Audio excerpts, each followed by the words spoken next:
Right now, we are seeing relief today from the heat, but don't be fooled. Our Weather Impact team is tracking some extreme heat as we head towards the weekend, including our first 100-degree day of the year, and it's only June. As we prepare for the heat, we are talking about hydration and other things that you need to know. So we're bringing in our 9 News medical expert, Dr. Kyle Coley, about how we can keep ourselves safe during heat. I mean, it's really dangerous. People die in the heat. Every single summer we hear about this. And things are getting hotter. And so we're getting exposed to more heat than ever. And so we actually have to change our behaviors when it's hot out in order to adapt, because our bodies are not designed to be in this type of heat. So the first most important is what you said, Kim: hydrate, hydrate, hydrate, even when you're not thirsty. And that's the key here. So when you're thirsty, you're already dehydrated? You're behind. Not only that, that happens to me quite a bit. As we get older, our ability to become thirsty, our thirst receptors don't work as well. So we don't even know when we're behind. Same if we're pregnant. And sometimes when it's really hot as well, we can't tell that we're thirsty because we're having signs of heat exhaustion, which can impair our ability to know that we're thirsty. So you just need to fill up the bottled water and just keep drinking all day long. You also need to change how you eat.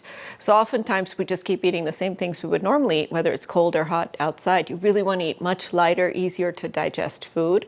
So you're not eating a big cheeseburger for lunch. You're eating something like a gazpacho, a cold soup, something that has liquid in it, but flavorful, with lots and lots of electrolytes. Or if you prefer to drink, then you can have a nice homemade lemonade that doesn't have a lot of sugar in it, but has some electrolytes in it as well. Those are good, healthy tips. Now, what about red flags if you're dehydrated? I know, like with my dog, like you can pull up their neck and see the elasticity.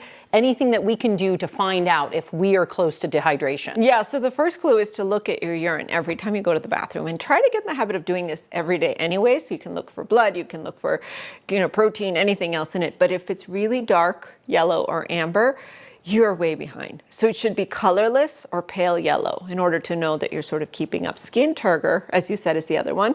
So if you pinch your skin either on your forehead or on your hand and it tense for a second, that means you're getting behind, you're getting dehydrated. And then mucous membranes, your lips, your mouth, anything that feels dry, even your skin, these are all signs that you're getting behind as well, like your eyes. Okay, so these are things that we all need to, how do we know when the heat is like getting to us? I mean, sometimes I feel like I get just sleepy. Yes, me too. Yes, so that's one of the earliest, most subtle signs. So that's actually a sign of heat exhaustion, which we've all had, where you just feel a little more tired, right? You just want to go sit on the sofa.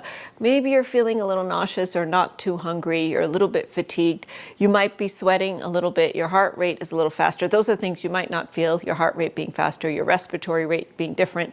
Your body is trying to blow off heat by having you breathe a little faster.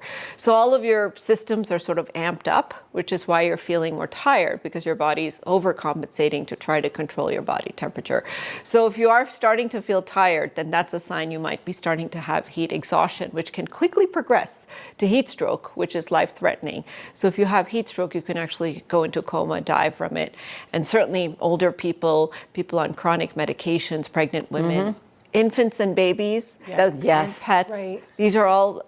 Yeah, we always worry about a baby, cover their head in the winter months. You forget they can't be out in the heat too. It's so true. And we talked about the heat. You have less than 30 seconds, but it's raining outside. Anything with cooler weather or rain that we should be aware of that also could be dangerous? Yeah, so for a lot of people who have asthma and allergies, it can aerosolize mold and mildew. So you can actually get rain-related asthma or wheezing episodes. It does clear the dust out of the air, cools down the temperature, which is nice, but just keep an eye on that if you're somebody who suffers from chronic asthma or chronic allergies. But as it gets hot, ladies, we have to make sure we prepare our bodies, not spend too much time outdoors, and we're doing all the smart things. We just needed 70 degrees every day. Perfect. But whatever. Kathy can't always deliver. No, she can't. No. You can find more from Dr. Coley at 9news.com/Dr. Coley.